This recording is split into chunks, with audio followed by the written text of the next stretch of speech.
the news that broke last week that scientists have now confirmed that they have discovered gravitational waves. This is pretty nerdy news. This is super nerdy, but it's really, really interesting when you break it down and you look at what it means for space travel, for us understanding the universe around us, for us understanding planets. Like the headline we have from Vox here is, we've entered a whole new world of astronomy. And what has exactly changed? Well, that's the cool thing is that, and actually this is probably surprising to most people that don't do a whole lot of reading into this, is that actually nothing has changed. Gravitational waves are something that the science community has been talking about for a little over 100 years since Albert Einstein first predicted that they existed. And so basically what they are is it was this theory that when two black holes collided, and apparently two collided 1.3 billion years ago, Einstein predicted that this colliding and this distortion as a result of that wouldn't just be at the site of the collision, that like a ripple on a pond, it would cause these waves to kind of be sent out from where this event took place, and that it would be felt by the universe around it. And up until now, we've never been able to actually detect them.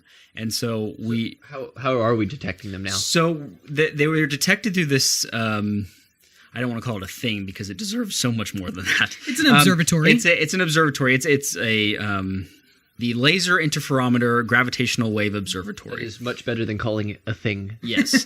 Well, thankfully it has an acronym. It is. LIGO. So we're going to call it LIGO. I don't know which one they actually LIGO. Call it. It could be like in a song. It could have like its own melody. I just don't want melody. to say the wrong one.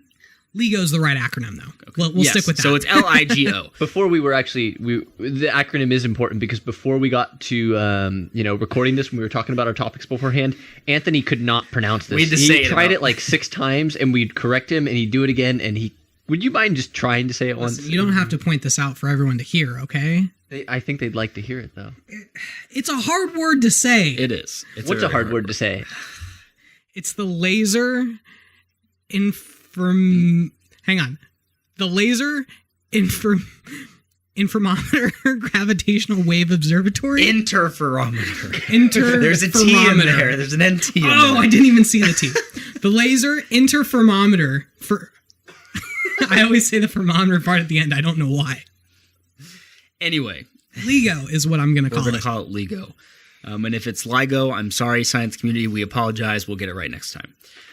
So what it is, and this article by Vox, which we'll put in the show notes, does a really good job of describing what it is. But it's basically a giant ruler, and the way that it's set up is that there's this kind of central point where they emit, a laser, and it goes to 2 different places, and they travel about 2.5 miles down this little tube. To a mirror, and then are reflected back towards the central point. And there's 2 of those. And when they meet, they kind of like get directed off to the side into the sensor, which can then interpret what the waves actually mean. And so it's basically a seismograph. So like a seismograph detects waves as a result of seismic activity. Like earthquakes. Like that's earthquakes. How it's... Yeah, this contraption is able to detect waves that are... first of all, super, super tiny. Like not even, I mean, they're just... Yeah, how tiny are they? So the shifts that this detector is calibrated to detect are less than 1/10,000th the width of one atom. So like smaller than microscopic. Smaller than small. Like you can't... I can't even comprehend that. Yeah, you can't accurately describe how small that is. And so when these waves pass by Earth... it causes the lasers, that quick split second that it shifts a little bit is actually detected by the sensor. And so back in September of 2015, anyway, they've had this detector for a while, and in 2010 they shut it down to do a big upgrade. And they just started turning it back on again in 2015, and right as they were going through the process of getting everything back up and running is when they actually detected this wave. So... it's, they finally just have realized that that's what it actually was. And like I mentioned earlier, this was something that was predicted 100 years ago. So to finally see that we actually know that they exist and that we were actually able to pick them up with equipment that we've developed is really incredible, and the science community is really excited about it. I mean, I don't know that it's on a similar comparison to launching astronauts into space or landing on the moon, because those were just really big leaps at the time. But this is a way of measuring and observing events that happen in the universe that we never had the tools capable of observing. Like you were saying, the tools have never been calibrated to observe at such a micro level to even detect this kind of energy.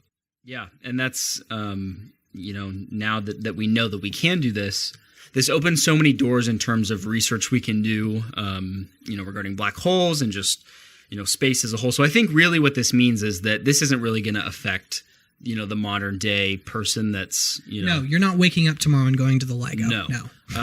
But this is really going to do a lot in terms of how we understand the universe around us. It's not something that we're noticing a big change tomorrow, but it's definitely something as you see people like Elon Musk talking about wanting to colonize Mars in his lifetime. These types of advancements are profoundly impactful to events like us trying to go to new planets. Okay, and here's one last little thing that's actually really cool.